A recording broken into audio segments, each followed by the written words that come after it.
We're excited for you to get right back out there. And we're also excited to be mentioning your barbecue. But before we talk about that, because I know I'm going to be doing that as I'm enjoying night one of WrestleMania, I'm going to be grilling it up. I wanted to ask you about international markets briefly because we know that AEW has gone to Canada and we know that AEW had tremendous success at Wembley. It feels like international is a battleground now for WWE too. They did the show in Puerto Rico last year. The people went bananas. They did a pay per view in London and folks lost their mind. We just saw them down in Australia. It won't be too terribly long, and we'll see them in Germany and in France and international growth for wrestling. Do you expect to see more of that from AEW as well? Absolutely. Absolutely. AEW is just teeing up the ball ready to kick it off Right. in that respect. I think, without a doubt, fans are everywhere. And wrestling fans like new. I've said that many times. And these new markets will provide them that. It'll be a first time that a lot of people will have ever seen AEW in person. And it is a show to behold, no doubt about it. As I said earlier, these young talents love to hunt, they love to excel. And that's what you're going to expect to see from AEW as time goes on is these young talents on the hunt and performing at a high level. I know one of the things that you and I have really enjoyed is the Hall of Fame every year for WWE. And it felt like they got a later start than normal. We know the Hall of Fame is going to be where WrestleMania is. Philadelphia, here we come. And when you think of Philadelphia, you got to think about who's probably the headliner this year, the one and only Paul Heyman being announced as taking his rightful place in the WWE Hall of Fame. I, for one, thought Paul would try to stiff arm this until he was finished with the business, but he's going to be center stage in Philadelphia. Long overdue, well deserved. What say you? Oh, yeah. There's nobody going to be inducted in the Hall of Fame, past or present, that's more deserving than Paul Heyman. I saw this brash young manager that the booking committee did not want to work with on a regular basis because he was very smart, smarter than most of them, and very demanding.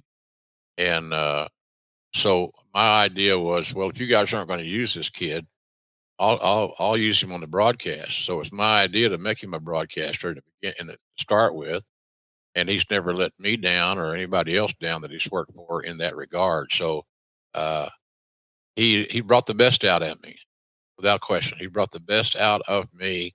He knew how to piss me off. He knew how to manage it. He was. There's a good example.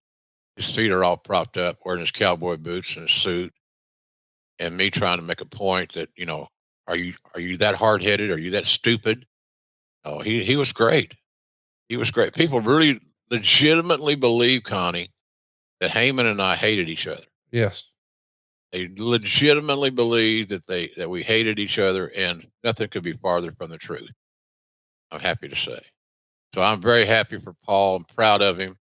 Although I won't be able to be involved in his Hall of Fame day, I will certainly be watching in earnest, and I'm just proud for him.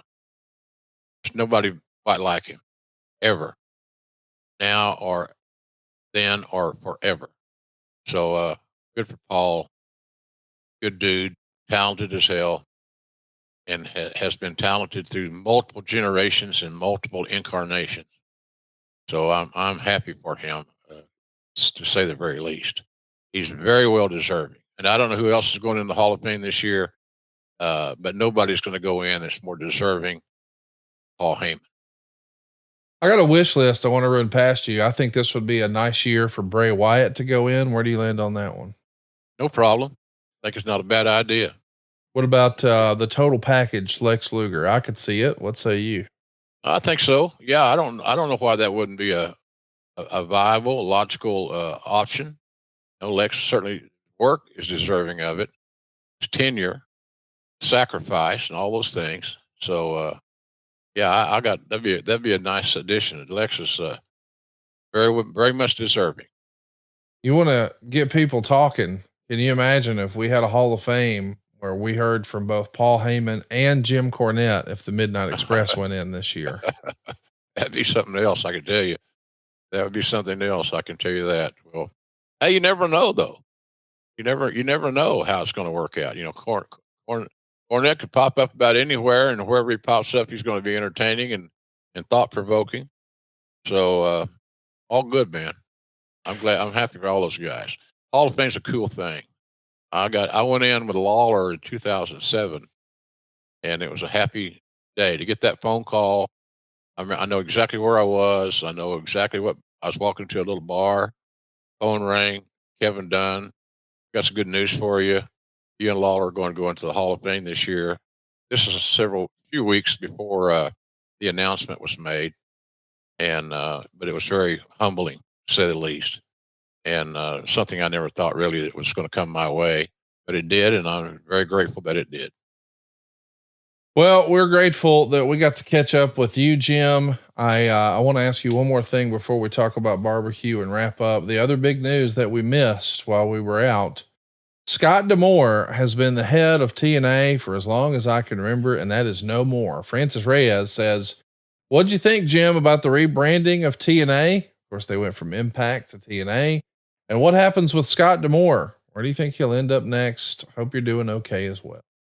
Well, Scott's a hustler. He's an entrepreneur spirit, entrepreneur spirit, to say the least. I want to think and I hope that he's going to be fine. I'm sure he's got some kind of plan B game plan, and he's done a good job. He's made a nice name for himself. So hopefully he'll be just fine, and we can watch his rebirth, shall we say? Smart guy, hustler. So and he deserves a good hand.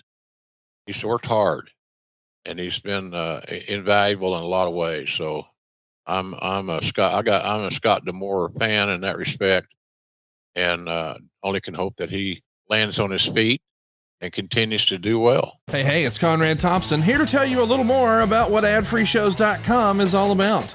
Get early, ad-free access to more than a dozen of your favorite wrestling podcasts every single week, starting at just $9. That's less than 20 cents an episode each month. And yes, you can listen to them all directly through Apple Podcasts or your regular podcast apps. How easy is that? Ad-free shows also has thousands of hours worth of bonus content and docuseries like Title Chase, Eric Fires Back, Conversations with Conrad, and The Insiders. Plus new series like The Book with David Crockett, Monday Mailbags with Mike Chioda and Nick Patrick, and a whole lot more. And you want to talk about early? You can't get any earlier than listening to the shows live. You can be a part of the live studio audience as we record the podcast. Plus ride shotgun alongside your favorite childhood heroes for live watch-alongs, Q&As, and other interactive experiences every single month. Come on now, see for yourself what thousands of other wrestling fans from around the world have discovered, that adfreeshows.com is the best value in wrestling. Check it out today, and hey, when you do, the first week is completely free. adfreeshows.com.